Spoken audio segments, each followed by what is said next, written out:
September 2nd, 2018. Texas tarragon is doing well.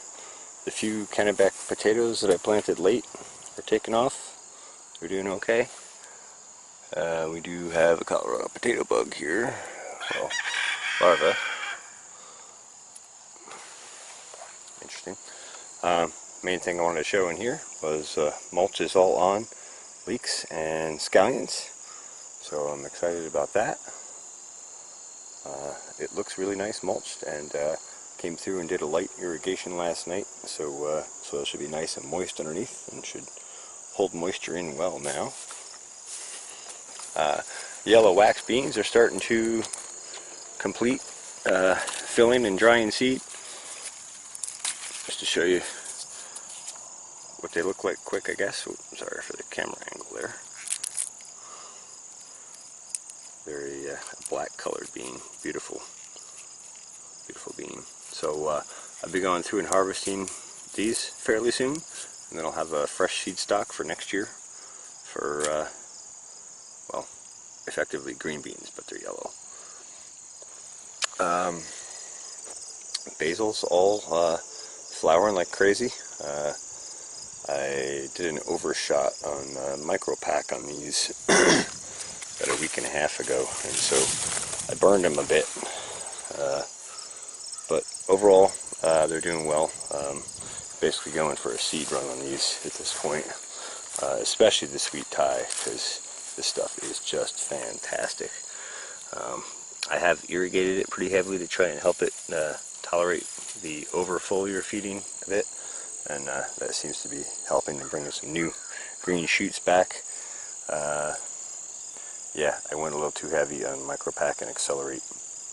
I kind of knew better, but really wanted to push things along. So I will say you should be cautious when using foliar feeds. You want to make sure you don't overdo it, because you can do more damage than good doing that. That said though, overall these are doing well. I guess we'll just take a quick look at the Roma plum tomatoes and the sweet peppers. Okay, here we are down at the sweet peppers. These are Yellow Bell, King of the North, and King Arthur. The King Arthurs came from a local greenhouse. The others were all started from seed. This soil doesn't have a tremendous amount of organic matter in here yet, so it dries out fairly quickly. So it's been kind of a struggle, especially early season. We had about a month and a half of very hot, sunny, 90s, dry, clear weather with no rain. And so it took quite a bit of drip irrigation to even get them to get established and come along. But now they're taking off well, and I had a few issues with the drip irrigation here the other night. Some of the lines weren't distributing water evenly, so I straightened that issue up, and I've gone through and did a close weeding around the base of the plants, and they had a foliar feed Thursday night. Let's see, it was some Sea Shield, some calcium PHT, some Accelerate, and some Hollow K from Advancing Eco Agriculture, and that really perked them up and helped them push along. And then I irrigated them pretty heavily last night, and you can see good flowers and bud sites coming on, and there are some fruit on some of these. We're not quite at that fully fruiting stage yet. Oh, there's a small one coming on there.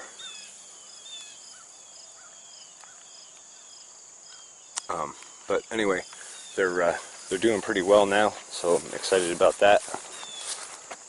And we'll just take a look at these Romas here.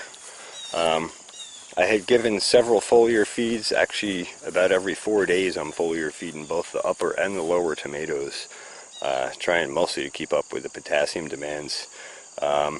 But I turned on the irrigation here. I usually link the tomatoes and the peppers together in the same drip run, and I realized I was having a lot of pressure issues here, and so I wasn't actually getting water to these when I thought I was irrigating.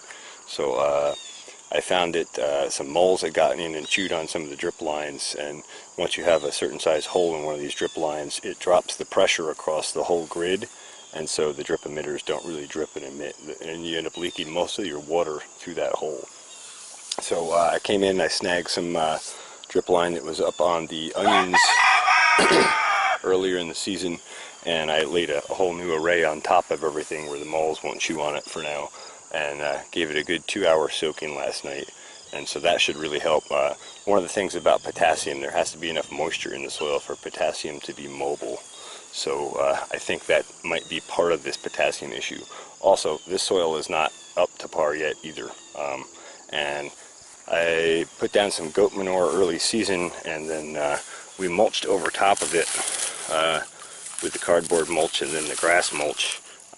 But I've looked under here and there are spots like this that hasn't broken down yet. So I probably should come back here with another inoculant, and you know, probably right before a rain would be good. If we get a couple of days of rain, that would help get that cooking down. Anyway, despite all that, things are doing pretty well. We have quite a few fruit on here. They're not as big as I'd like them to be, but there's quite a bit of them, and I just took a box to Taste Buds last week, and I should easily have another box or two this week off of here. So overall, not bad. The big thing for me is now I'll have full-size Roma plum seeds, which I was having trouble finding locally around here, both this spring and last spring. And so I finally just went to Home Quest Farms up here near Hudson and bought Roma plum plants from them.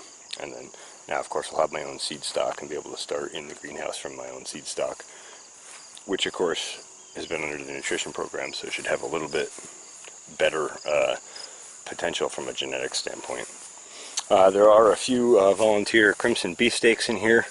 I kind of let them come up in, you know, where some of these aromas weren't doing so well. Figured might as well grow something.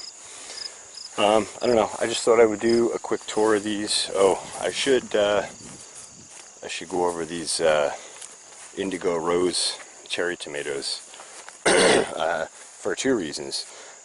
One, because these are really delicious. Well, three reasons. Two, they're very beautiful, obviously. And three, my YouTube friend here, Colchi, Master of the Omniverse, I think is his YouTube channel name. Anyway, we were talking about different tomatoes ripening at different rates and different nutritional requirements. This is that same tomato that I showed you last week or the week before. The tomato variety is called Indigo Rose, and they have to get orange on most of the tomato before they're really ripe. In fact, I would even let this go a little bit longer. But same kind of thing like you were talking about with that slow ripening up the shoulders. And one of the really cool things about this is the comparison. I think we're both onto it with the variety thing, because if you look at these large cherry tomatoes, this was a volunteer that came in from last year's large cherry tomatoes.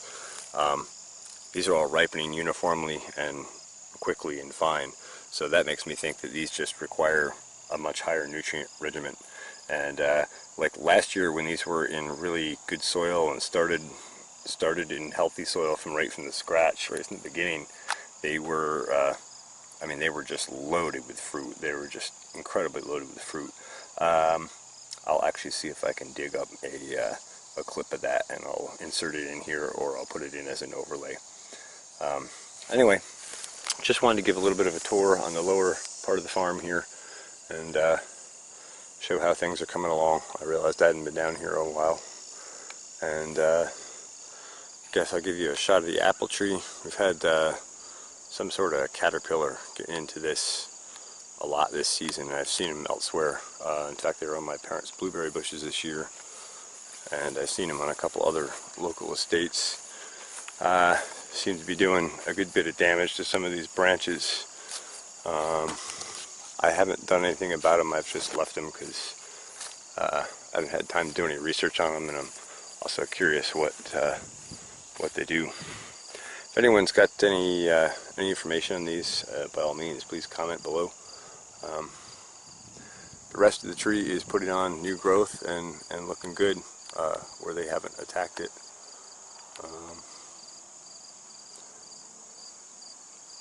I guess that's that for now. take a look at some of these apples quick. Here you go. Here's one that's just starting to ripen. So I guess I'll leave you with a just beginning to ripen apple. Thanks for watching the Farmacy Seeds Network.